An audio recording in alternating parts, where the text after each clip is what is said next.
I'm going to start off with some basic ideas and examples. Then Omer is going to get pretty specific into his actual daily workflows and routines, and then Matt's going to cover some key features. So I'm going to go ahead and get started. For those of you that are new to personal brain, pieces of information in the brain are what we call thoughts. And the whole idea behind personal brain is to enable you to capture the way you normally think about the information in your head. So typically we're organizing information with files and folders that are very linear and incapable of expressing these multi-dimensions that exist in our mind. So with the brain, what you can do is click on any thought, and that's going to go ahead and trigger all related pieces of information. And one of the advantages of the brain is the ability to organize information under many different dimensions. And what you'll see is how this associative, these associative connections can really help you capture real-world relationships and ultimately get more done because they're sort of filed away, they're organized in a system that reflects your own thinking. So I've just gone to a thought called clients in my brain. And one of the advantages of using personal brain is the ability to organize your information under many different dimensions. So if I click on industry, for instance, below that I have child thoughts, a sort of a subcategory similar to the way I'd have my file folder hierarchy of what industries I'm servicing for my clients. So I'm going to go ahead and click on Media Entertainment and select this Time Entertainment client. Now when I click on that thought, what it does is triggers all related pieces of information regardless of source. So you can see I've got some websites, some Word documents, and of course all I have to do is click on that file or web page, and what that's going to do is actually launch my browser or launch that application. And I'm there. I've got that piece of information ready to go. So I'm sort of ready for action when I'm here. But beyond getting to all the information that I need very quickly, which of course results in helping kind of speed your time to completing a task, what the brain's going to let me do is visualize the many different connections that I might be making organically in my own head. So for this particular example, Time Warner, I can see that this client is in two different business industries, media and entertainment and telecommunications, and it also represents VIP, very important client to my company. So what that will help me do is immediately gain a visual briefing on my task at hand. So I don't have to think too hard about who this client is, what my next steps are, who do I need to talk to, if things are sort of beyond my control, because it's all right there in my brain. And that's really what it's all about. So there's a couple ways to use personal brain. What you can see is I've sort of navigated. I can click through these various thoughts. So now I've clicked on Fred. I can see what he's related to, that he's an account manager and that he reports to Terry, who reports to Barbara Powers. And I can also use my Instant Activate. Now the Instant Activate is also very key for project management or people who are juggling multiple tasks. So just as easily as I was in one client, let's say my Red Cross client calls me. All I need to do is start typing in the first couple letters in this box, and this is our instant search. And I'm going to move very quickly to this area, and again I can launch that presentation, talk to the manager who's in charge of that account, and so forth. So immediately I can kind of triangulate on what I need to do. Now in terms of getting more specific on task management, I'm just going to go back up to the top of this brain and start on a couple different thoughts for getting things done. So I'm going to click on this area called Getting Things Done. And I realize that, I just want to say on the outset that some of you are at different levels in this seminar. So what I'm going to do is sort of level set for the first 5 minutes of the webinar, and then we're going to move in all kinds of very interesting and new directions as the seminar does progress. So for those of you that aren't familiar with GTD, it's a time management methodology by David Allen. It's all about helping you stay organized and being on top of your tasks and daily items. And there are several phases to this.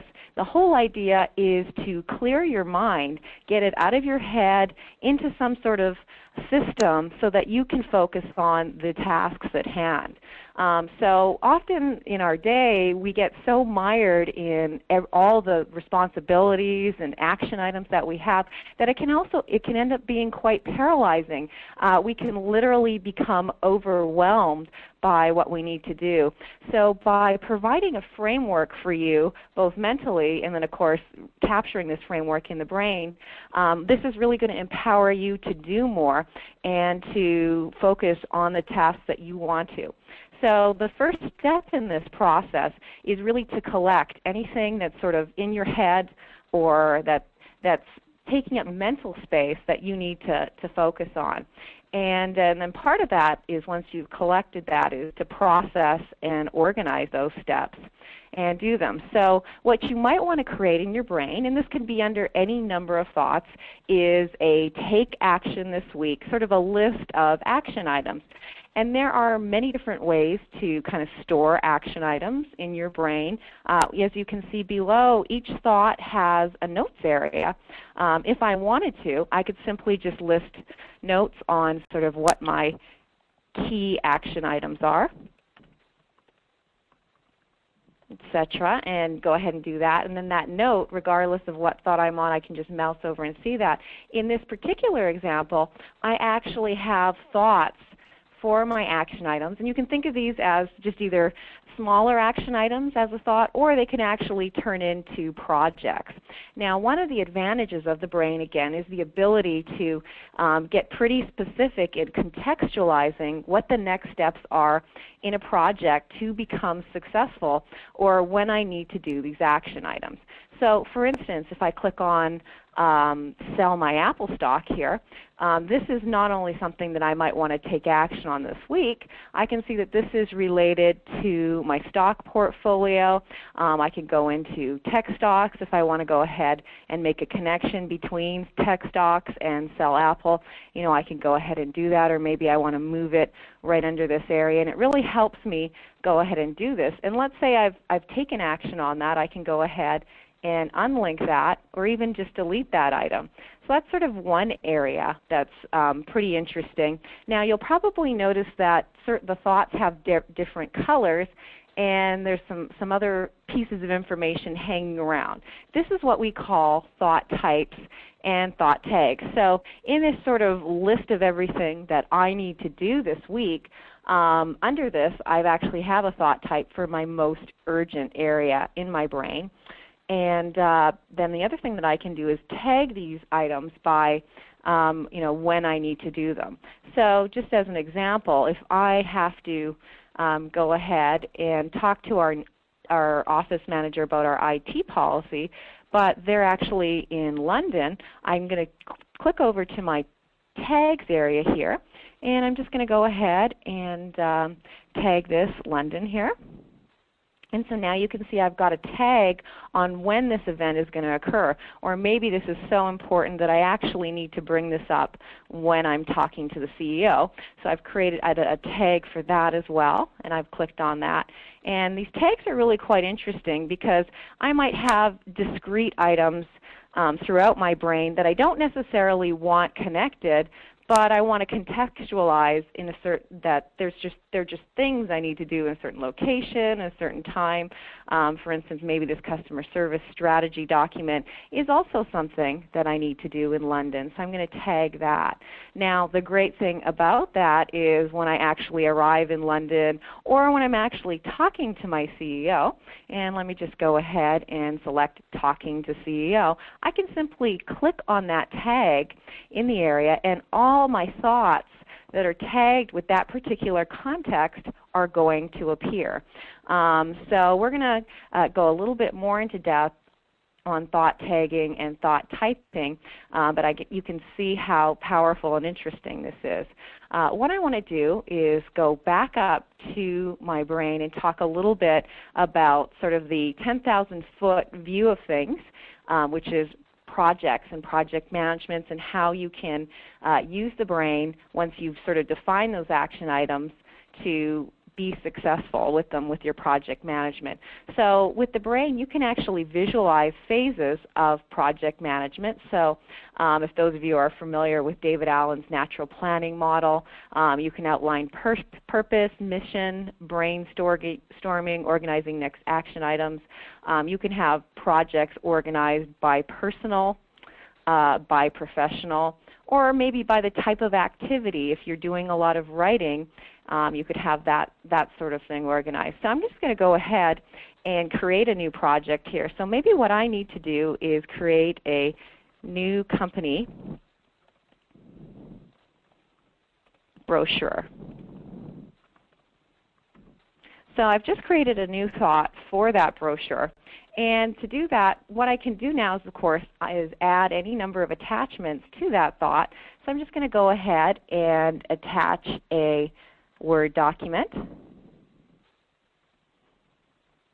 And what that's going to do is it's going to launch Word, and I can start typing out my main message, that sort of thing, ... and save that. And that's going to go ahead and save back into TheBrain. I can continue to build this. So what I'm going to do is I'm just going to go ahead and go to Auto Hide Write. And I might have some additional information that I want to reference in working on this project. So maybe it is understanding my user requirements. So I'm going to drag and drop our 2009 customer survey and move that file into TheBrain. And I just heard a beep on the webinar, so Matt, I'm going to do a quick sound check and make sure you can hear me okay. Absolutely, still good. Okay, great. And so what I've done is I've just dragged and dropped this file from my desktop or the folder into my brain. And what that does is the default on that is to create a shortcut to that, or you can set it up so these files are stored internally in your brain. So let me just do a few more. Part of sort of clearing your mind and clearing the deck for action is having that trusted reference and filing place for all your information. So with Personal Brain, you have very easy to use drag and drop. So if I want to drag this PowerPoint because it relates to the brochure that I'm working on, I can go ahead and do that. And that's going to, as a default, create a shortcut to that document. Now if I want to go ahead and move that file into my brain, I can just right-click and move that in, and there's that file. The other thing that I could do is if I want to go ahead and create a new thought, I can go ahead and create new items. So maybe I want to do a tag line list for this brochure. So I'll just go ahead and put that thought in. I can activate that thought and then go ahead and add any number of attachments. So I'm just going to go ahead and attach a spreadsheet. And again, just go ahead and start working on that. The other thing that I can do is use TheBrain's built-in search web feature to go ahead and aggregate new ideas off the web. So if I want to go out to the web, I can just go ahead and click on this little magnifying glass, and that's going to launch search. And if I just want to say, I'm going to change this to say creating taglines. So now I'm going to go ahead and search the web for ideas on sort of the best tagline. So there's one site here on copyblogger.com. And I'll just wait in case the web meeting is running a little slower for everyone to see the page. Now what I'm going to do in terms of integrating this information is simply drag and drop. Drag from the browser address window and drop this under tag list. And now I've captured that in my brain. And I can continue to do that. So if I want to go ahead and there's an article from Fast Company on how to write a catchy slogan.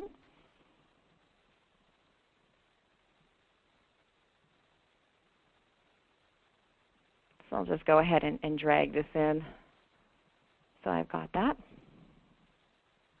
And now I've got those pieces of information. Now this might be related to my public relations.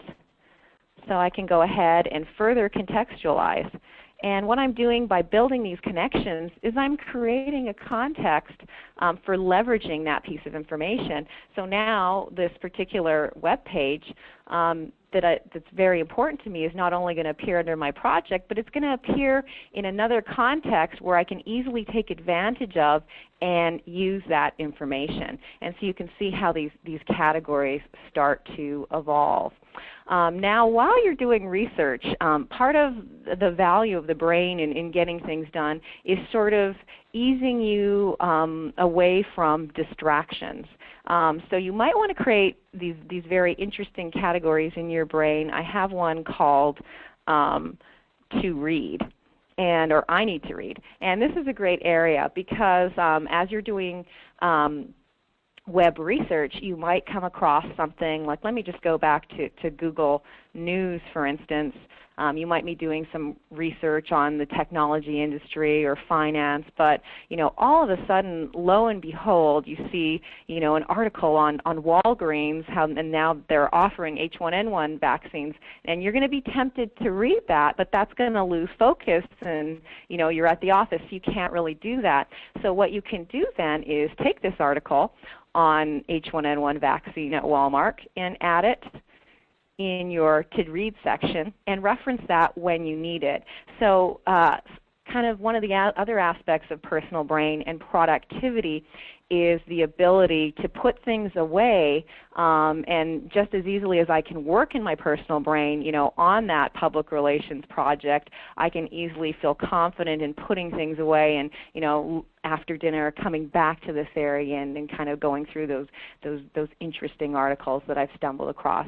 And that's sort of related to another category in GTD that I have called waiting for, and I've just created a pin to that. Often in your day, in order to get things done, you're going to be waiting for a customer sign-off, CEO approval.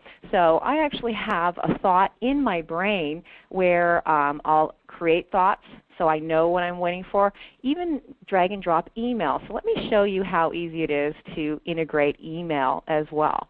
So I've just opened my email here, and maybe we've got a new Java developer position available in our company. So I'm just going to drag and drop this email from Brigitte into my brain.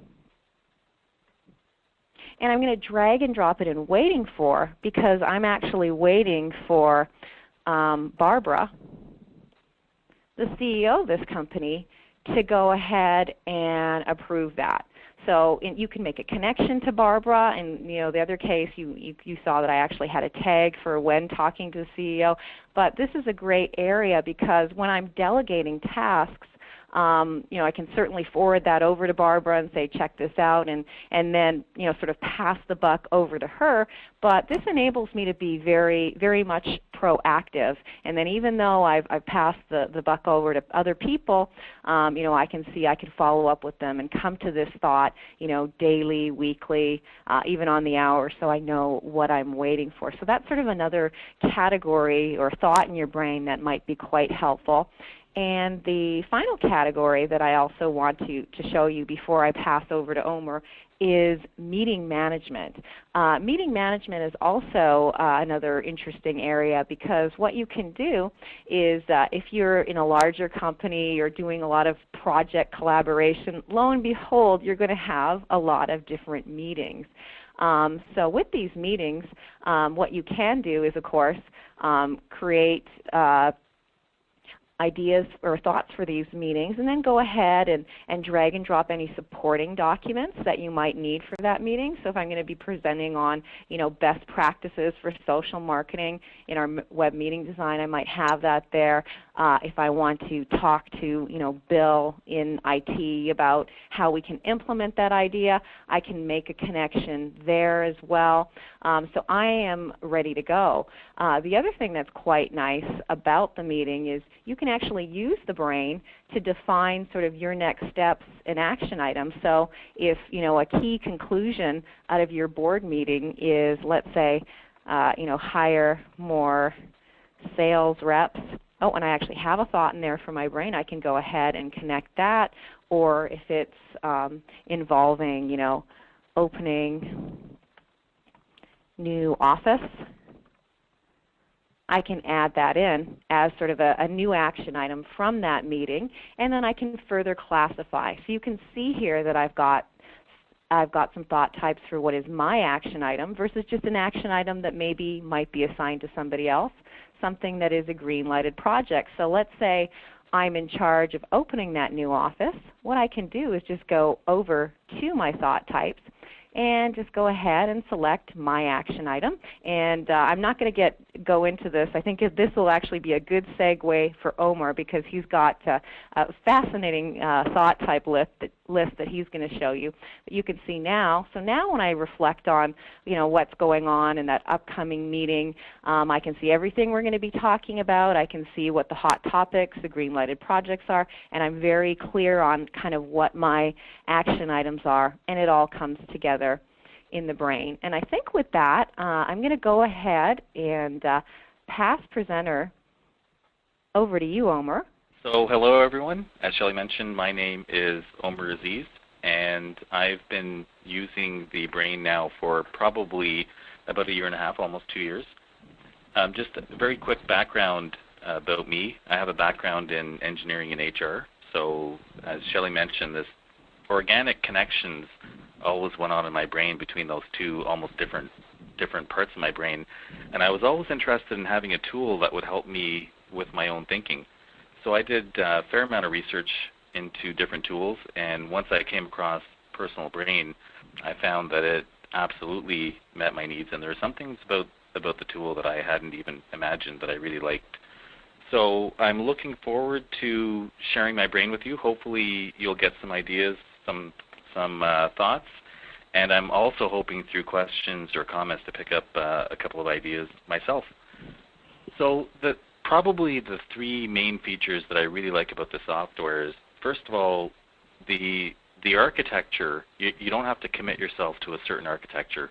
You can keep organically changing the architecture. You don't have to rehaul your brain every once in a while, and I really like that because the way I think it'll need to look at the beginning is not the way I feel later, and I'm just easily able to change the architecture. And I'll kind of go over that. The other thing I really like about the brain is that I'm able to do my work in real time. I literally have everything I do, whether it be work related or personal, all in my one brain. The last feature that I really like is version 5.5. There were some enhancements made in 5.5 that allowed me to create a brain the way it is now that I don't think I would have been able to do as powerfully without those features. So I'll touch on those as well. So on the thought to action theme, the kind of first thought to action, when I first started using the brain, basically what I did was I used it as a tool to clear my head of all the actions that I had. And here's an example of things that might have been bouncing around in my head. I knew I had to call my phone carrier because I had a cell phone problem. I know I have to call my mom because I think about doing that every week. Cleaning my house. I had to finish a budget roll-up for this quarter for the vendor that I work with. I'm working on creating a video that I have to finish editing. So I just let all of my thoughts spill onto here, and just dumping them in one spot alone was quite useful. Now I am very interested in getting things done. I've read David Allen's books, and I guess the first thing that I learned is these aren't really strategic next actions the way I have them here. So what I did was I created a thought type called strategic next action. And if something is very clear in terms of what needs to be done, then I can immediately type it as a strategic next action. For other ones, I think I'd need to be a little more specific. So if I was going to call my mom but I had a certain topic I want to talk about, then I might bring that in right away. So if I call her this week, I'm not just calling her with nothing to talk about, but I've got something specific I want to talk about. And then as I created strategic next actions, I knew that I'd given it enough thought that when it finally came time to do it, I wouldn't have to wonder what I need to do. So the next thing, and Shelley mentioned this as well, in terms of context, there are some things that I can do at home. There are some things that I need to be in the office for. There's some things I need to access my computer. So for me, tags are very, very powerful in terms of what context I need to be in. So to create this file for ATS just happens to stand for Advanced Technology Summit. So to create this file, I need to be working on my computer. This way, no matter what action I have related to what project, they don't have to be related to each other. I just do a search by the tag type computer, And then everything I have to do that involves my computer all shows up immediately. And then I can take a quick scan of that list and prioritize what I need to do right away. So I really like that. The next kind of theme for thought to action for me is I created a section called A Strong Week. And basically what I try to do once a week is go over some different elements of my brain on a regular basis. So for example, and usually this takes about 15 or 20 minutes a week, but I find it makes a really big difference. So I might go over the meetings that I have coming next week. So if I go over to my Outlook, on the 22nd I have this meeting on that video editing. So I'll grab that meeting and I'll bring it right into my brain. And then what I can do is I thought type it as a meeting. So no matter where it shows up, I'll know it's a meeting. And I can spend a minute right now and basically lay out the immediate thoughts around the agenda that come to mind. So a colleague of mine, Norm, is working on the latest edition. So I would make sure that that happens. A little typo there, which I quickly can fix. And again, an action like this, I can either do it right now, or if I don't have time, then I just give it a strategic next action and give it a tag type called call. And then whenever I'm ready to make my phone calls, again, wherever I am, I'll make sure that Norm brings that video for the meeting. So in many cases, I found a 1-minute tour of all of my meetings next week makes me feel incredibly prepared compared to how I used to. The other thing that I do is I kind of have a 90-day plan for myself where I try to do things like collect notes on different books. I also have something called Strong Moments. I started, although we get enough email in life, I actually started sending myself emails. Here's my Gmail account. And sometimes at the end of the day, I'll think about things that happened that day that I would consider to be energizing. For some reason, they gave me some form of energy. And what I'll do when I have time is I'll collect those thoughts and I'll just bring them right into my brain. And after 90 days, I put the semicolon on my cell phone so that these thoughts would show up as separate thoughts.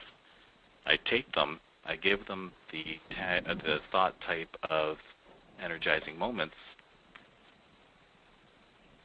And Omer, we're getting lots of compliments on your icons. Oh, okay. Well, that's flattering. I'm glad you can't see me blush. And so now those energizing moments that I typed on my cell phone are now in my brain. And the reason I want to bring them in my brain is after 90 days of collecting these, I had quite a long list, quite a very large list of strong moments. And it started helping me to understand what areas give me energy.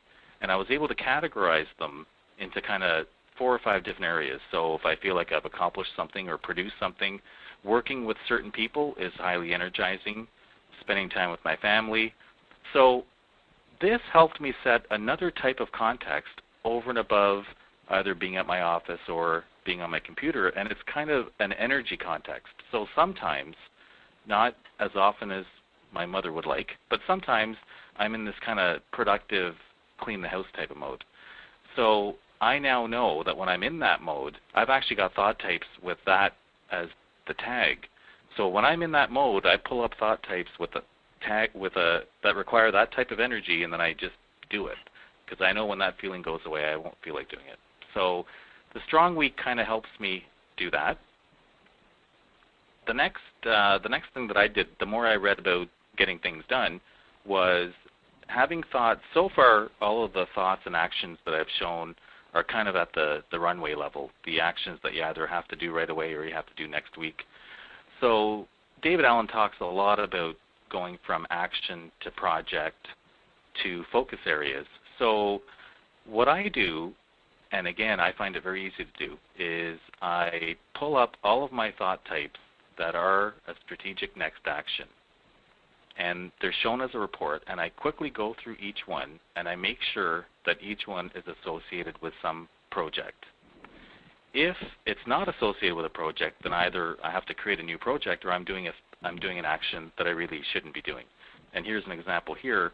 There's a fellow by the name of Paul Ekman. If you've ever seen Lie to Me on TV, he's the scientific advisor behind it. He has training on the web that my daughter wants to take. So I've created this as an action.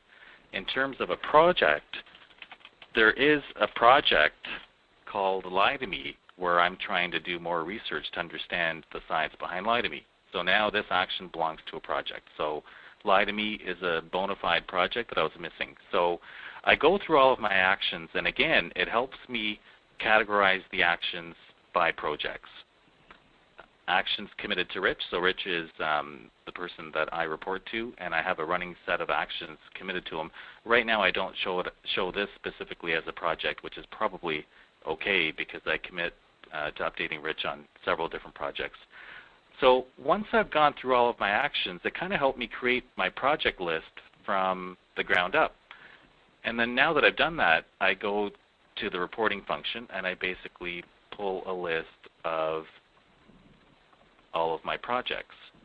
And so now all of my projects immediately present, and I've actually been surprised that in some cases, and again, I try to do this once a week, in some cases I take a look at a project and any actions that I had immediately present. In this particular project called Appreciative Inquiry, there's no next action.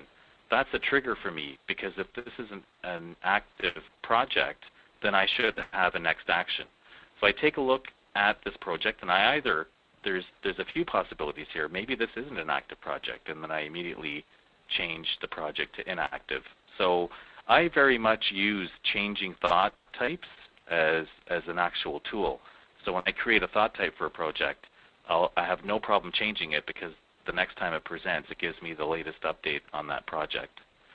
So I go through all of my projects, I update the actions, and if I do that once a week, I find for myself the week becomes a lot more proactive than reactive.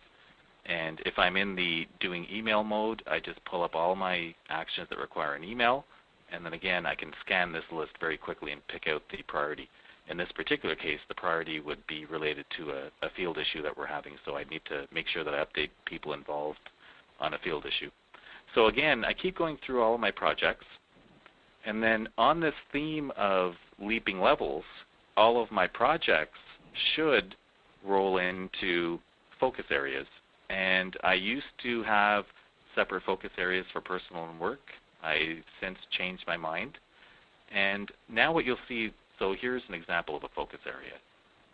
And if I go abstract up to something I call Strong Omer, you'll see that I've got about 13 different project areas. These were created just from going through all of my projects and deciding what focus area they belong to. This then helped me understand, am I missing a focus area just because I don't happen to have a project on it at this point in time? And that actually is the case. I should have a focus area around design projects with vendor. So I can create that focus area immediately, give it the right font type, and then assign whatever projects belong in that focus area. So I found by doing this once a week, which to me really doesn't feel like work, I become a lot more feeling like I've got control of my own time during the week. The next area that I would like to show is just playing with different ideas. So I kind of went over the strong moments that I do, and I also have whenever I do a workout, if I go back to my Gmail account, so I worked out yesterday, and I do 30 minutes on the bike, and the bike said that it was 562 calories. So after I've done my workout, I text page my email, which takes me about a second, and here's the information. So now I go back to my brain, and I just write comma, so it captures that it's a workout, week 51. I always do 30 minutes, so that's a default, and I did 562 calories. Now, if I wanted, I could have tracked the date. I don't need to because it shows by week. I change it to workout, and then at any point in time, I can see how many times I worked out during that week. So it's a place for me to kind of collect my own personal goals and achievements, as well as running my day-to-day day-to-day job. Now, I'll just dwell on thought types just for a second. So this is one of the changes within 5.5 that I really like is I have quite a few thought types here, and I try to have an icon with each of them. And this allows me to work in real time where I might actually be talking with someone, and while we're talking, I'll be capturing the essence of our discussion, and I'll be even capturing it by thought type. And so for me to be able to do that without stilting the conversation, I have to be able to find my thought type really quickly. I'm getting very used to this list now. I don't even have to read it. I just grab it by thought type. So for example, if I'm working with someone, part of what I do from time to time here because of my HR background is I coach people. And if I'm coaching someone and we're having a conversation, what you're seeing here is an example of my coaching with someone, and this is just a collection of several different meetings. If they start talking about things that they're worried about, things that are bothering them, then I can capture that as they talk. And the reason I find this useful is as we're having the discussion, I can kind of look at the overall presentation of what we're talking about, and I can kind of get a feeling for what area might be on the person's mind. And I'm categorizing, again, in real time. And so if I need to steer the discussion, I can, without making it seem too personal, kind of make an observation out of all the things that are bothering them because they're now on the screen as opposed to me making a judgment. So I find that my thought type list allows me to do things like coach in real time. My list, this is what I meant by the organic architecture. My list has evolved quite a bit. I'd say about 40% of these thought types have been here since the very beginning. There's probably another 25 or 30% that are only a couple of weeks old, and then there's a whole bunch that have come and gone. So my thought type list keeps evolving over time. And if I have a certain thought type that I decide I no longer want, I can change that thought type, and all of these thoughts that belong to that type will take on the new type. So again, I'm not committed to any kind of architecture, which I also like. The other thing that I sometimes do is I have people that I'm coaching do a survey where it tells them what kind of talents they have. And if they've done the survey, I put it right into my brain. So as Shelley mentioned, if she happens to have a project she's working on, she can immediately pull it up. Well, if Paul calls me on the phone, I basically just type Paul's name in, and I know the next time we were talking I was going to bring up this 5 questions of happiness because it was something I saw on TV that I know he'd be interested in. And I'm going to maybe pull up his talents because once I know his talents, I know how to position a question that will be appropriate for him that I might have positioned differently with someone else because of what their talents were. So I can basically coach in real time using the brain. And I'm getting to the point now where there's no delay or pause in my conversation. It kind of flows naturally even though I'm using the brain as we talk. So I kind of look at that as thought and action blurring together, which I really don't think I would have been able to do without the brain, especially without the enhancements in version 5.5. I think the last thing I'll show is you'll see I have a thought type called think. Again, it's another tag. I realized this since I did the strong moment exercise that there are times where I'm very energized to just do nothing but think about a specific topic. So I actually categorize my actions that way, and when I am in that mode, I pull up all my thinking actions, which sounds kind of like an oxymoron, and I actually sit down and think about one of these things now that I'm in the thinking mode. So the brain for me allows me to go through any area of my work, any area of my personal life at any level, do a little planning if I need to, do a little work in real time if I need to, call up all my actions. So for me, it's been an incredibly useful way to help me, who's not naturally inclined to getting things done very well. It's helped me become a lot more effective. I think those are all the main features that I did want to show of my brain, Shelley. Okay, great. Well, we do have a few questions about the setup of your brain that have popped up in Q&A that I'd like to cover while you have presenter. And for those of you on Q&A, go ahead since Omer's got presenter now.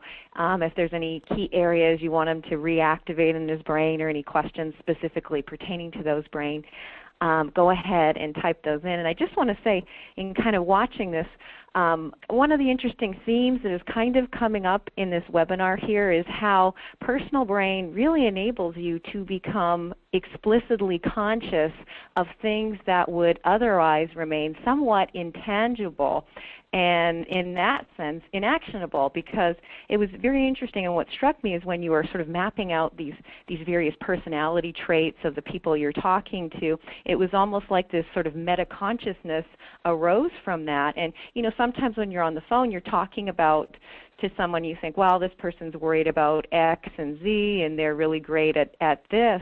But by actually seeing them and capturing them in this system, you can actually, you're not going to forget about it, and that thought that is somewhat insightful is no longer transient, but it's something that you can act on.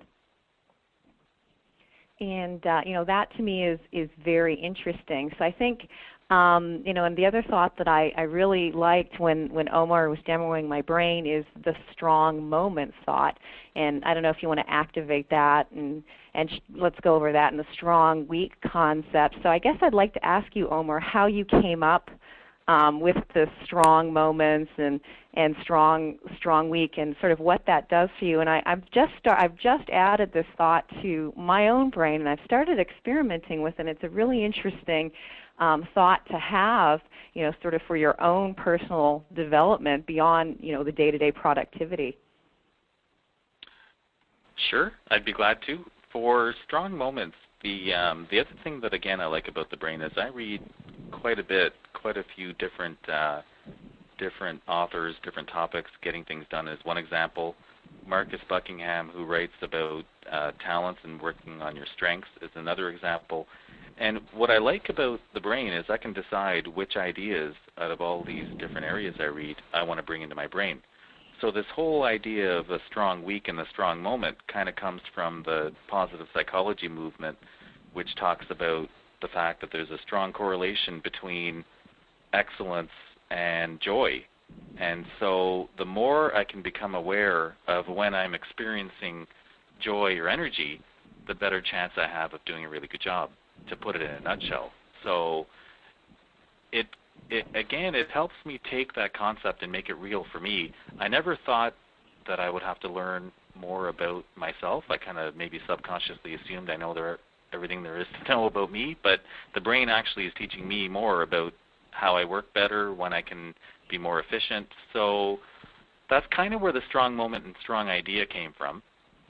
And it's also where the talent, putting the talents right in the brain came from. Because again, if I can talk to someone from their perspective of their talents, the theory is that they'll be more engaged in that kind of conversation. I don't know if that answers the question or not, Shelley. It does, thank you. And then just on sort of a more basic user display note, there were a couple questions on how you got your brain to display with the notes on the side, and also why you've chose that mode. It looks very interesting, and if you don't want to mess around with your display, we can pass the baton for Matt to demo that in Q&A, but that also popped up. I don't mind. Okay, great. Normally I have my brain on a bigger monitor, and the reason I like this display is I have the choice to use the brain with the displays closed. I prefer to have it open. I need to make sure my notes shows because, again, for example, if I'm talking to Paul and the subject of 5Q of happiness comes up, the 5 questions to help you assess your happiness are right in my notes section, so I can just start asking them. And they're kind of interesting questions if you take a quick look. If you can answer often on these 5 questions, the theory is you're happy. So I need my notes presented. I also bring all of my documents right into the brain. So for me, it's very useful to have the attachments immediately accessible. And again, as you can see, I use tags to define my work. So I like the fact that my tags are displayed. And I think, if I remember correctly, that's another enhancement of 5.5 where I have all of my tags, and it's not one kind of long, truncated list. So it comes down to preference. I could easily change the display if I feel I want the brain to be able to go have more real estate, so to speak, towards the side. Then it's right, not, and you can. hard to change. And if you're playing with this, there's a reset to default option that we can show you for some of our new users. So you can move things around, but if you want to go back to, and Omer's in sort of our default, well, close to our default display. So that's sort of the standard view. But there's a lot of ways, as you can see, to customize that particular view.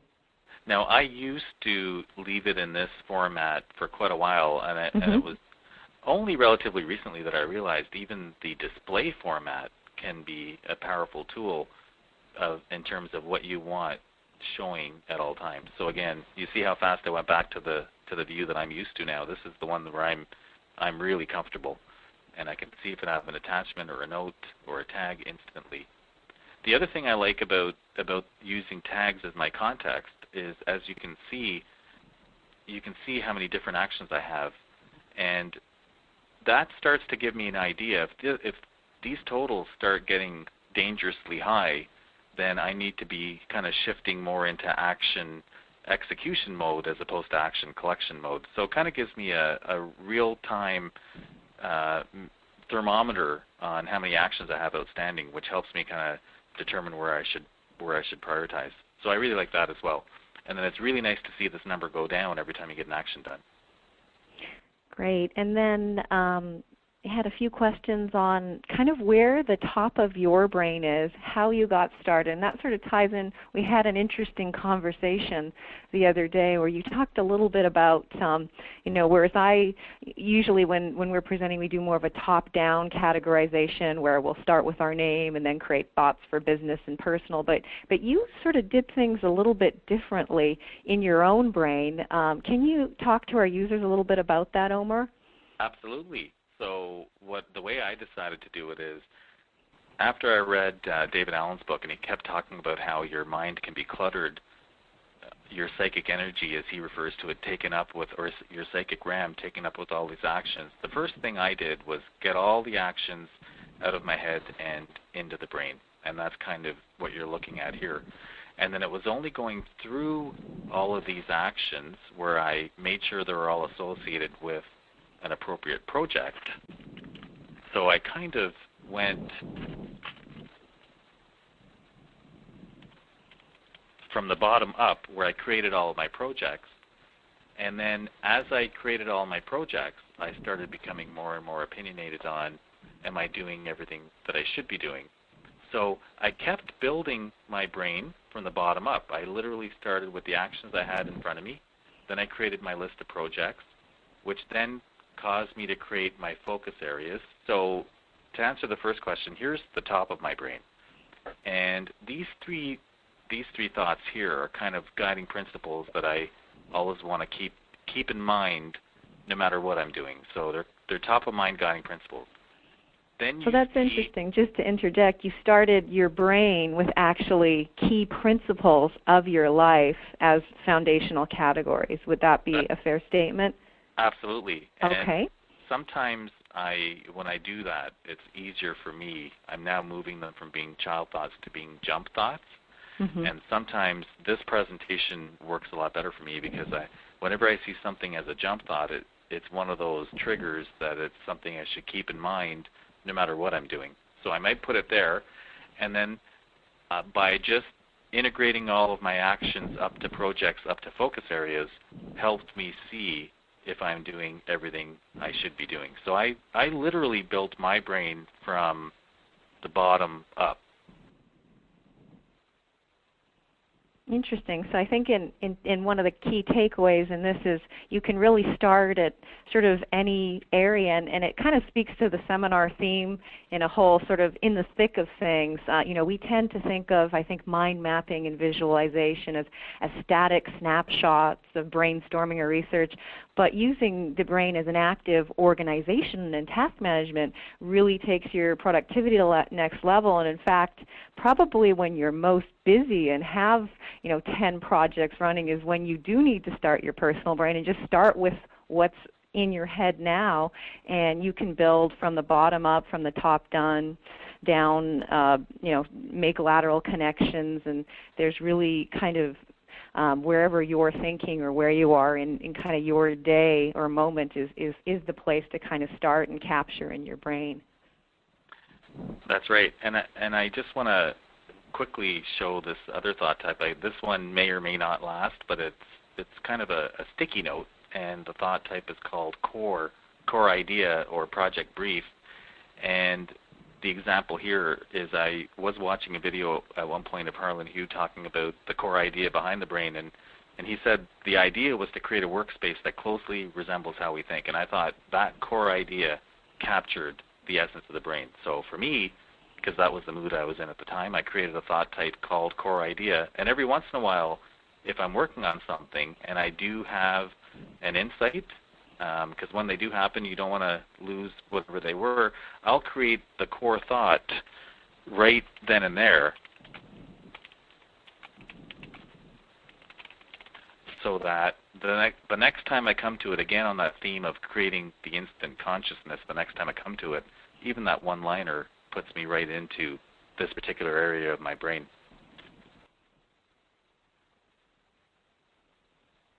Fantastic. Well, I know there's a lot of questions on, how to create these thought types that we've been demoing. So I think what we're going to do now is pass presenter over to Matt to take a step back and show you some of the more basic functionality. There's a lot of questions on the difference between thought types and thought tags. But Omer, before we shift presenter, were there any other key ideas or key thoughts or insights that you want to share that need to be demoed in your brain before we pass presenter over to Matt? No, Shelley. I think I had a chance to go over everything I want to go through. I want to say thank you for the opportunity. Hopefully, you've got some ideas, and I really enjoyed it. All right. Well, thank you, Omer, for sharing your brain with that. And of course, we'll continue our Q&A into overtime. So if you guys do have more questions for Omer, we can certainly entertain a few more. So Matt, I'm going to hand it over to you. There's a lot of questions about the difference between thought types, thought tags, and so if you could just talk to that sort of at a more basic level, of how you might get started in building a task-oriented brain with these tools and even just basic thought development. Absolutely, yes. And I saw those questions come up with the thought types. I think Omer's fantastic icons really caught people's eye, so people are probably wanting to start adding those types of thought types into their brains. Yes, there were questions on how to add icons as well. So great. So creating a thought type is all done on the Properties and Attachments tab, and we've been focusing on these tool tabs down below. That's where we set up our individual tags. And on the Properties and Attachments is where we can see our individual attachments for the thoughts, our Word documents and spreadsheets and so on, web links, and it's also where we set up a thought type. So let me click down to just a random thought here. I'll go over to a thought here that's connected to one of my servers. And you can see in this particular brain that I'm demoing today, my thought types are all set up just simply by color coding. I don't have a lot of icons in this particular example. Other brains I do have the icons set up. And let's then create a new thought type from scratch.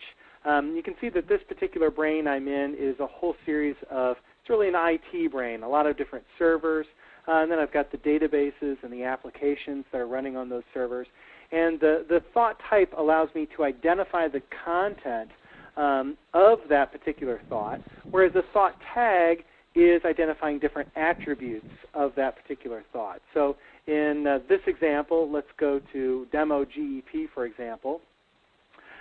This particular example, it is a database. It's always going to be a database. But this database may have different attributes. Maybe this database needs some type of update, or maybe this database needs to be reviewed. So I can always add a new tag down below. And the question also came up of why do we use the @ symbols? The @ symbol is really just a quick way to access that particular tag. It makes the tags stand out a little bit more when you're doing your searches because your tags are indexed and searchable as well. But also you can get to the tags quickly using the instant search just by typing in that @ symbol. So if I say @ and then say review today, that's my new tag. And to get there quickly, again, here in the search window, I can just simply type in the @ symbol and quickly get to any type of, in the instant search results, the actual tag that I'm looking for. But now let's go ahead and set up a new thought that will have a thought type. Let's say this particular database is going to have some type of information or a spec sheet. And I'm going to be creating spec sheets for a lot of my different applications and databases just to give myself documentation about the background of that particular item. So here, this particular document, let's just say it's called December information. So just some information about this particular database. But this information is a spec sheet. That's the categorization of what type of document or what this particular thought is. So I'm going to go to my properties and attachments. And if this was the only thought in my entire brain that was going to be a spec sheet, I might just choose to give it a label right here. And I can just say spec sheet down below in the label. That way when I mouse over on the thought, I get the hint that pops up that tells me that's a spec sheet. This December information about this particular server. But I'm going to be using spec sheet over and over and over again. And another advantage, in addition to just the visual reference of the thought type, is that I can filter my searches. I can filter my reports in this particular brain using those thought types. So that's another great reason to create those different thought types. And creating a thought type is very easy. First off, I have a list down here on the Properties and Attachments tab of existing thought types. I can also right-click on the thought and select Thought Type and look through all my existing thought types. But in this case, I'm going to create a new type. So I just simply click on Type and select New Type. I type in the thought name. So that's going to be a spec sheet. And here's where I can assign an image or a color to that particular thought type. So under the color, I'll just go ahead and select sort of a blue color to show up for that particular thought type. And for my icon, if I select Capture Thought Icon, I can actually capture an image that's currently appearing on my screen. Or I can select Paste Thought Icon if I have an image selected that I've found on the Internet. And this is really the easiest way to find a great image for the information you're thought typing. For this example, I'm actually going to go up and click on the Search Web feature here in Personal Brain. That opens up the Search Web box. And let's say for my spec sheets, I just want a sheet of paper as my image. I like to use Google. You can edit and modify your own list here for the Search Web feature in Personal Brain. But I'm going to search Google for the image of a sheet of paper. And of course, as we all know, we can always, whenever we go into Google, we've got some images up above. You can also go to the Images button here in Google and most search engines. Find the exact image that you're looking for. I even like this little hand here. So I'm just going to right-click there and select Copy. Hey, Matt, I think your screen is off the viewing area. Oh, there. Now I'm seeing it. Oh, okay. I thought it might have been a multiple monitor issue. I'll slow down a little bit in case I'm ahead of what you're seeing on your end there. So I've copied that. Now I can come back to this particular thought, and for the icon, select Paste Thought Icon. And as you can see, I have that image that I've selected with the sheet of paper and the hand that will always show up next to my spec sheets. And I can close that particular item. And there you can see is my image right there next to that December information document, which happens to be a spec sheet. I can now go to other documents elsewhere in the brain that are categorized as spec sheets and label them accordingly. I'll do that really quickly so that I can show you one other feature that came up a couple of times in the question panel. Great. Yeah, we've got a lot of questions about how to set display options like Omer too. And while you're cruising around, Matt, if you could also, one of our users doesn't know how to resize her thoughts, show how our resizing circle works in the process of this, that would be fantastic. Sure.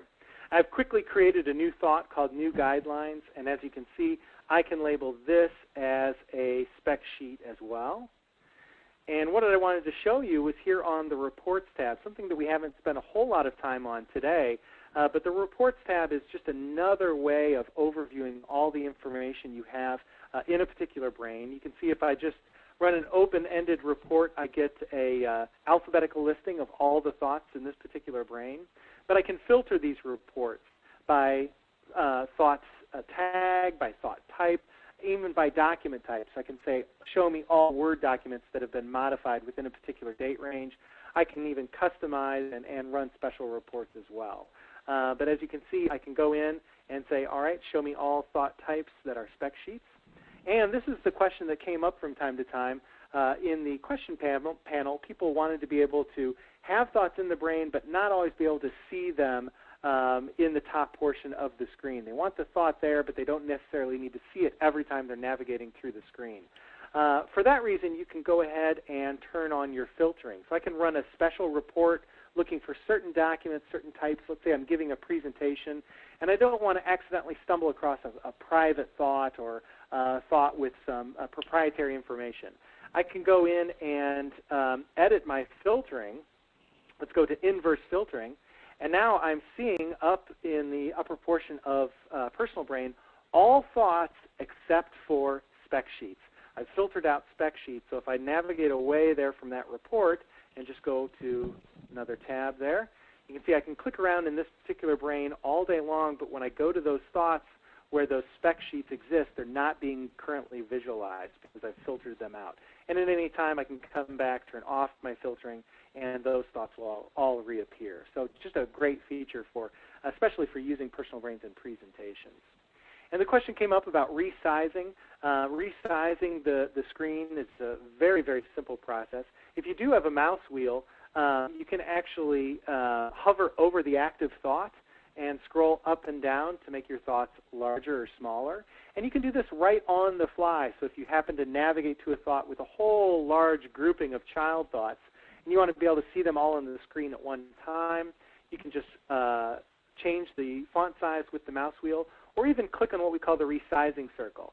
Resizing circle is a small circle that encapsulates the active thought in the center of the screen, and you can just click and drag up and down. See, I can make my thoughts very large. Hopefully the GoToMeeting is keeping up with me here. Yeah, no, we're picking it up. Great, Looks very good. large. Maybe you can, make them really small so we can see tiny thoughts. Absolutely. There we are. And of course, you can play around with, as we saw earlier, where your tool tabs are all laid out. I can resize so the top portion of my screen takes up a little bit more real estate. And as Omer was demonstrating, you can click and drag on any of these, the actual tab there. I can click and drag details over to the left-hand side of the brain and even resize that to get the exact look and feel that I'm looking for. So I can click and drag those. And basically, they'll lock. You can see I still have my finger over the mouse trigger, and as soon as I move it to the edge of a particular pane, it'll dock itself to that side, and you'll get a little highlighted area showing where you're about to drop the report section. So I can drop it on the left-hand side of the brain. If I go to the center of details, I'll merge it in with the Details tab, and so I can toggle between those two tabs. And, of course, at any time, if I change the layout and I want to go back to the default, I simply click on Options and scroll down to Reset Tools Layout. So I'm right back to the default setting there. Okay, great. Well, we are going to go into overtime on this seminar for Q&A, and I want to let everyone know there are a number of questions that we will get to and demo for you. So we're going to extend the seminar for another 15 minutes. But for those of you that do need to log off on, on the hour, I guess we're a little over the hour now, I want to thank you and let you know that the seminar will be recorded. You will be able to watch that at thebrain.com/recordings. And also, if these seminars are to give you ideas to really target a particular application, which today was GTD and task management, if you need to go back to the basics or you're finding they're just features going too fast, I encourage all of you to join us this Friday for Personal Brain 101. Personal Brain 101 is every Friday at 10 a.m. Pacific, 1 p.m. Eastern Time.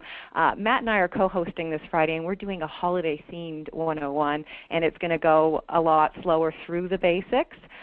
So feel free to join us, or you can watch a recorded 101. And I think with that, we are going to continue, again, doing the Q&A for another 15 minutes. So for those of you that can stay on and do have questions, we'll extend the seminar time for today. Great. And Shelley, feel free to throw some questions my way at any time. But one of them that I noticed was people asking which is the best advantage to have one large brain or smaller topic-oriented brains? And there's really no right or wrong answer to that question. An easy way to toggle between multiple brains, if you do have different brains that that go in and out of, are to create these brain buttons. And you can see at the top of the screen, I can click on any of my most frequently used brains to easily and quickly navigate into that particular brain. So I can just simply click, it loads that brain up, and I can continue navigating in my more frequently used brains. I actually have hundreds of different brains just from samples people have sent me or different brains I've created for different purposes. But you can see I can click and navigate to each one of these individual brains very, very quickly and easily using these brain buttons. And when you're in a brain that you want to be able to navigate to quickly, just simply click on the plus sign up above or the X sign if you're no longer frequenting that brain. So you can see I've got a little remove brain button here in the upper right-hand corner. I can click, and that will remove that particular brain from my list up above. And also, keep in mind that you can always go back and not only edit on a thought level individual brains. That question came up quite often. What if I attach a document to the wrong thought or to the wrong child thought? Let's say I want the people that work for the brain here, rather than being a child thought, I'd rather have that as a jump thought. I attached it in the wrong location. It's not a problem. You can always go back and change the relationships between thoughts at any time. As you can see, I can just click and drag that particular thought to another section in the brain. I can also, if I go over here to the people thought, let's say I want this underneath one of my people databases or HR databases. I can just simply type in a letter of a thought that I know exists in my brain and link those two thoughts that way. So I can very easily link to existing thoughts, even if they're in very distant locations, or unlink them as well, just by clicking on the link between those two thoughts and unlinking. So it's very easy to move those thoughts around in the brain. And Matt, since you're on the topic of links, Henry and a couple other users had a question about, is there a way to label the connecting line between the thoughts? So in other words, creating link types. We've talked a lot about defining thought attributes. If you could spend just a minute or so on link types as well. Absolutely. So I've gone down to one of the people in my organization, Dave, and you can see Dave is an IT manager that's linked to a whole series of different databases that we're working on. And let's say Dave is also, I'm just going to do a child thought from Dave to this demo GEP. So I've connected those two thoughts by linking it down here in my past thought list. And I want to set up a label. I want to know what the relationship is between Dave and this particular database. Maybe this is just a sample database that Dave is experimenting with. I can once again click on the link between those two thoughts, and go down to the link properties. So if I just want to type in experiment or sample, so I know that's not a real database that is in production right now. If we need to reboot the server that it's on or what have you, I can see that that is just a sample project connected between Dave and that particular thought. I can even modify and change the color. So if I really want this to stand out, I can customize the color. We'll make that really bright green link there, and I can even make it an incredibly thick link. And this is really helpful so that it can stand out. That relationship can stand out. If Dave happens to be linked to dozens of different thoughts, I'll very easily and clearly be able to see the link between those two thoughts. And these link relationships are used in so many different types of environments. That's just one example. But you can really define the relationship between people or between people and projects they're working on or steps in a process and so on. So it becomes a very, very helpful tool, especially in particularly large brains. Okay, great. And Matt, just to circle back on file management, Eugene had a question about how we store documents. When you place a document in the brain, does it copy it? Does the original stay where it is? So if you could spend some time talking about dragging, dropping, maybe even copying a file. And also, I didn't get a chance to show dragging a folder for virtual thoughts. If you have one that you can do, great. Otherwise, I can show that and take presenter. So if we could circle back on a little bit of file management, I think that would be helpful. Sure, sure. I'm just here in a sample directory that I have of some different documents.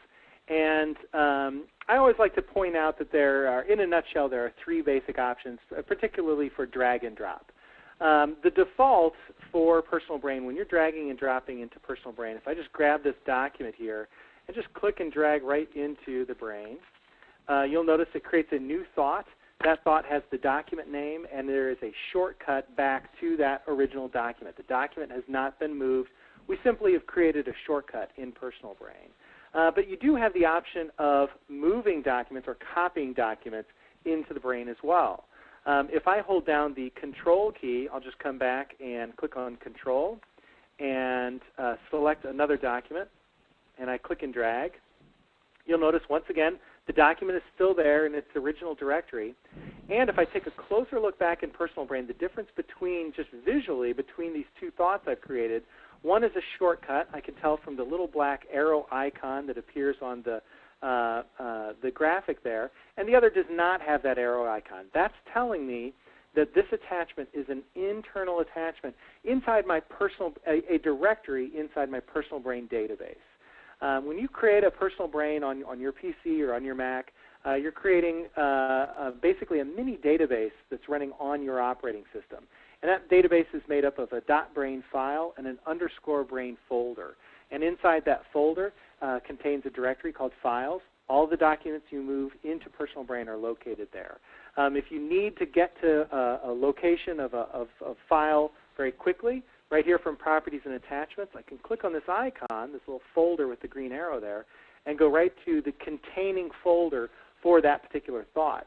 If I'm running Personal Brain Pro, I can attach multiple documents to a single thought. So I can create a thought for a project and attach my timeline, my spec sheets, emails, web pages, and so on, all on that one thought. And if I need to get in there to do some editing, I can do so right here from the Properties and Attachments tab. You can see I can right-click, I can copy on a thought and just paste it right back in. So I can keep track of version control and so on right here from the Properties and Attachments tab. But I can also do so from the containing folder as well. And as you can see, I created that duplicate there in the Properties and Attachments tab, and that's being obviously seen here in the containing folder for that thought as well. So that was a control drag and drop, which creates the copy of that document. We do have a third option, which is holding down Control and Shift. So I'm going to click on Control, let's click on this Escalation Procedures, Control Shift, and I click and drag. And you may have noticed right away the document no longer resides in my Database Documents directory. I've actually moved that particular file into Personal Brain. So once again, it's internal in my Personal Brain database. it has been moved from the original location. Now, here again, if you make a mistake, just as if you click and drag a thought to the wrong location, you can change the location. I can also change whether or not this is an internal or external attachment. If I did not mean to move this document, I can just simply right-click on that attachment and select Move File Out of Brain. And likewise, or you could just drag and drop it out onto your desktop or the folder. That Properties and Attachment area basically functions like a folder. We follow all the same standard conventions. That's right. I can cut, I can copy, I can drag and drop from that location as well. So I can very easily change how that file or that particular attachment is associated with Personal Brain. And furthermore, I can always go over to my reports, and I can run a report for all internal attachments as well. So if I'm going to be going on the road, I'm going to zip up my brain and take it over to another computer. But I want to know first, before I create that brain zip, a brain zip is a backup of your personal brain, great for archiving, great for making this brain mobile and taking it to other locations. But before I zip it up, I want to make sure I've got all my documents stored internally rather than any shortcuts. Shortcuts won't work from another computer because obviously the path would be different or the file wouldn't be there. I can run a report to find all of my external attachments in this particular brain. Okay, great. And Matt, there was a question from Philip on mass move, so mass selecting thoughts, and I'm just going to add to that, maybe also then pulling up our menu for importing, because there's a lot of mass importing you can do with your bookmarks and folders as well. So if you could cover mass selecting of thoughts and importing, that would be helpful. Absolutely. Let's say, for example, I have a whole series of thoughts that I've just created, and it dawns on me at a later date, I should really create a thought type for those. Well, it's going to be pretty tedious for me to go through or it could be, depending on the number of thoughts, to go through and just select right-click and change the thought type, right-click and change the thought type. It's much easier to simply control-click. I can control-click on a whole series of thoughts. There's the 3 different documents that I just attached, and control-clicking on them has added them to my selection box here on the screen. Now, I control-clicked. I'm on a PC today. For those of you that are on a Mac, that would be a command-click to bring those thoughts into your selection box. And there's so much that you can do from the selection box. One of them is just simply, you can see I can right-click here, and I can scroll down to change the thought type. So if I want to change all of those thought types to spec sheets, just with a couple of clicks there, I've changed 3 thoughts. It could very easily have been dozens or even hundreds of thoughts that I changed the thought type. But I've changed those 3 to the spec sheet thought type. And I can use this selection box to delete large quantities of thoughts if I'm clearing out a section of my brain that I no longer navigate through or no longer need. I can forget them all at once or delete them all at once, or move them to another location of the brain or to another brain entirely. And this comes into to play. The question came up of how to merge brains together or divvy them up into smaller sections or smaller brains. Let's say I've got someone within my organization that wants to know a lot more about my databases or a lot more about my internal servers, but they're not interested in my external servers. As you can see, I've got 2 different categories here for storing all my servers, my internal servers, my external servers. And I've got quite a bit of servers in each with quite a bit of documentation and notes and information. They are only taking a closer look at my internal servers to help me with how I can reconfigure them or move them or what have you. So this is the area of the brain I want to share with them. What I'm going to do is I'm simply going to control-click on this thought called internal. And now I'm going to right-click over here in the selection box. And we're getting into one of the more advanced features of Personal Brain. But what I'm going to do is basically expand my selection box. I'll scroll down to Crawl and Modify Selection. And I'm going to select every child word thought for, we'll say, up to 3 generations away. So any thought linked down, child word, for 3 generations, I'll be adding here into the selection box. And you can see I've quickly added, looks like 47 thoughts, 47 thoughts here into the selection box. So just 3 generations away from this one thought, there are another 47 thoughts. I can right-click there and simply select Copy Selected Thoughts.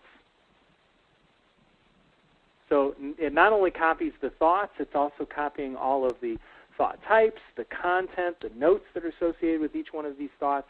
I can then go and create a new brain, and I'll call this my internal databases. So I'm creating a new brain, one that I feel comfortable I can zip it up and share with my colleague without bothering them with my other thoughts in a much larger brain, or maybe information that I simply don't want them to see. So I'm starting with a blank slate. I've got one thought, internal databases. I simply right-click and select Paste Thoughts. And what that is going to do is, like I said, bring over each one of those individual thoughts, those 47 thoughts, as well as all of the metadata and attributes associated with them. Their thought types, their tags, link labels, and so on are all going to be there. And there you can see I've quickly created this new brain, which is a smaller subsection of a larger brain that I've created. And as you can see, each one of those child thoughts are all there for 3 generations down from that first thought that I selected. And once again, that was done with the control click. There's a lot, once again, that you can do with the control click. One more feature that I'd like to share with you. Let's go ahead and right-click here and crawl and modify the selection just one more time. Child word, we'll say for 3 generations. Okay. And so once again, we've expanded that selection box to those 47 thoughts.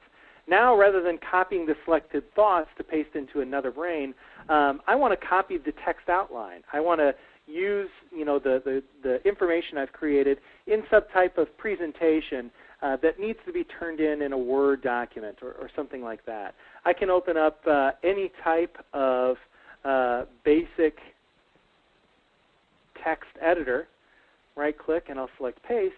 And as you can see, I've got an outline of those thoughts I've selected. Every indentation is 1 generation down. So here's my internal servers. There are my internal server names. You can see under Brain 05 are all the different documents and databases and so on that run on that particular server. So it's a great way of getting a sort of an outline view of your information exported to a document for some type of presentation.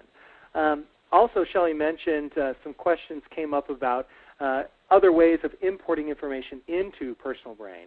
You can see I'll just, for this example, click on File and select Import. And you can see we have a whole series of different types of files that we can actually import data into Personal Brain. So if you've got some type of database, you can convert it to the properly formatted XML format and import that information right into Personal Brain, as well as Mind Manager files, so that you can really take your Mind Manager file to the next level by continuing to add on further and beyond what a typical Mind Manager type of file is capable of displaying, getting out to those far reaches of the nodes you've created and reconnecting them to the very first thought you started with. It's a great way to really expand those types of files and so on. And also, Shelley mentioned just how to quickly visualize folders as well. I'll just go up here to my desktop and drag and drop this database document here into Personal Brain. Now, I've got mine set up. This is an option of how you want your folders displayed. I just simply have it displayed as being a link to that particular folder. But I can also right-click and go into my preferences.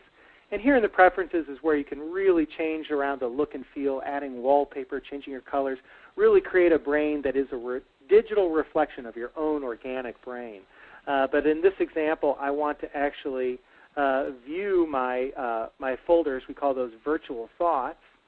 And so I'm caught off guard here a little bit. I think we've, let me go to the user interface. There we go, show virtual thoughts for folders. So I simply turn on that feature and say OK. And now you can see we're taking a look at my database documents earlier. Now I can actually visualize them right here in the brain. So there are all my templates, my common documents. If I look at properties and attachments, I can see all the attachments within that particular database documents folder, the individual files, or even their subsets of all the different documents inside the subfolders there. And I can continue to relink these to other thoughts in the brain, add content to them here, or add content to those folders back in the original directory, and that will be visualized once again here in Personal Brain for me.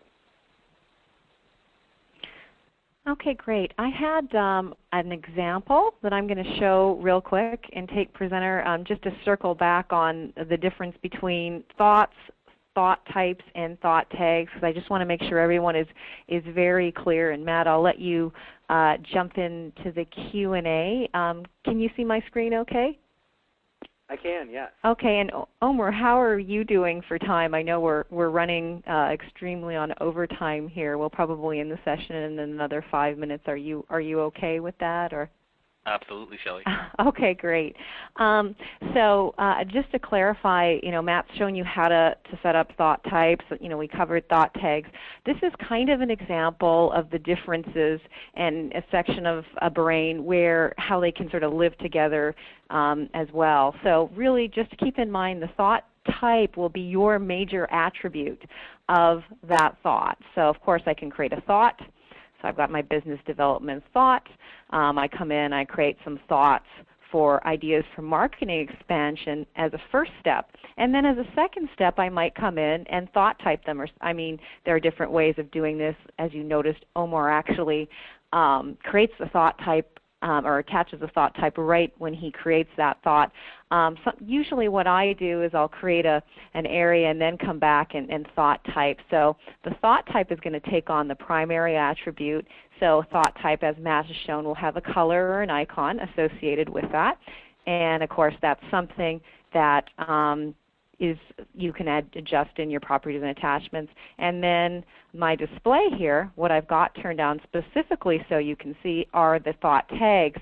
Now a key difference between thought types and thought tags is tags are meant to be a little bit more frivolous and contextual. So and you can have as many tags as you want. So if you just want to have a tag for a cool idea or something like that, you can go ahead and just go into your tags, and let's say I think the acquisition of acquiring company deal B is just the coolest idea ever.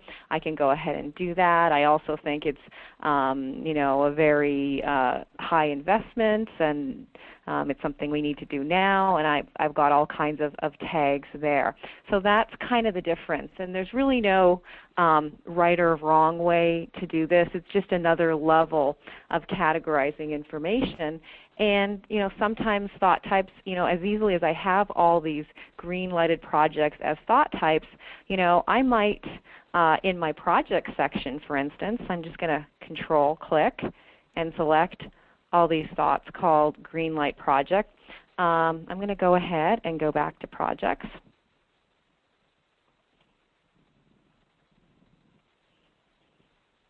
I might decide that I actually want all these thoughts under projects, so I'm going to go ahead and just link those as children under projects.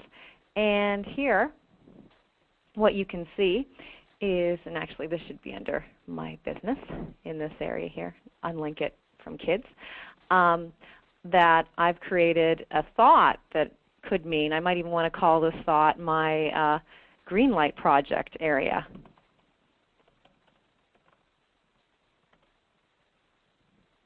And of course, thought type that with the project green light. Okay, green lighted project. So whether you prefer to organize by actually moving thoughts under categories, or if you like to have sort of more thoughts below certain areas, that's where you can use the thought types. Just to give you another example of kind of when these different types of attributes can come into play, I'm going to go into my investments area. Now in this particular section here, in terms of the structure, I could have had all these thoughts in blue that are called investment resources under a thought called investment resources to have less thoughts. I think what you'll find, and it depends on the kind of user you tend to be, if you like seeing a lot of thoughts below your active thought, instead of just creating additional subcategories, you can just thought type them and create a degree of organization there. Other people might find this too overwhelming, and they might say, "Wow, there's way too many thoughts under here. You need to kind of subdivide." So in that case, I might create a thought called my investment resources, and then go ahead and actually select all these thoughts.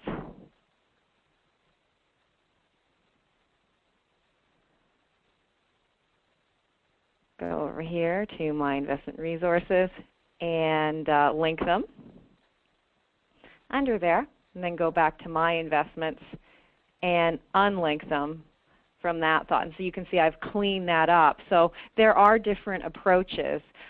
So if you like to have a lot of thoughts below, certainly do that, but think about thought typing to add an additional level of meaning. And that being said, if you need to create an additional category to organize things, you have that flexibility in the brain. And then just finally, in terms of some of the display options, we've been in our standard view, but I wanted to talk a little bit about some of our other views that are quite important and interesting. So I'm going to go back up to my business and just click on this pin and turn on my distant thoughts. And I just clicked on the plus sign, and what this does is it shows another level of categorization that I don't get in sort of our standard mode. So if you like seeing a little bit more in your brain, kind of what's under a particular thought, you can experiment with this mode. And you can just go up to setting. This is our normal view. Now there's another view called outline view. Outline view is also very interesting because, of course, what you can do here is expand and collapse different branches in more of an outline fashion, sorry. And this gives you an even greater overview of everything. You can see in this particular example how I've got projects organized by professional, by personal, and of course if I want to collapse that branch on personal projects, I can do that. Just focus on professional projects, maybe the press release that I'm working on, and open that up. And that will give you more of an overview. And I can still navigate this way as well if I want to move backwards or forwards to activate things and then expand outward. I can do that. So that's expanded view. And then finally, if I want to go to, that was outline view. Finally, if I want to go to expanded view, I've just clicked expanded. And this is more of a nonlinear view of the information where it's going to cluster out all of your key thought groupings, and I can sort of move them around to set this up in a way that makes sense to me so that I have that overview. And this is another way to give you that mental clarity on what needs to be done. And if I like the way this looks, and of course I can adjust my thought size by the resizing circle as Matt showed. So I'll just make this a little bigger so you can see, or I can make it really small, and I can move just by holding down the mouse and showing this. And I can come back here and actually go ahead in expanded view, and I can right click this way as well in the expanded view and also save that as a new expanded view or go to a previous expanded. So there's a lot you can do with the views of your thoughts in addition to whether or not you have your properties and attachments down. So I think we're definitely hitting the end of the seminar. Matt and Omer, were there any other key features that we should cover today, or any other sort of final closing notes to give to everybody on our session? Questions still coming in to the question panel. We're trying to address them all. I think too many to cover them all today. So just a reminder that we've got a lot of very, very helpful tutorials online at www.thebrain.com/tutorials. as well as longer recordings, and this recording itself will be preserved at www.thebrain.com/recordings. And if you're interested, once again, feel free to join us any Friday for Personal Brain 101. And you can find out more information about the Personal Brain 101 schedule on our website at TheBrain.com. Okay, well, I'd like to thank everyone for participating today. And Omer, thank you so much for diving in deep into your brain and giving us a new perspective on strong moment, strong week, and everything else related to that you covered today. My pleasure.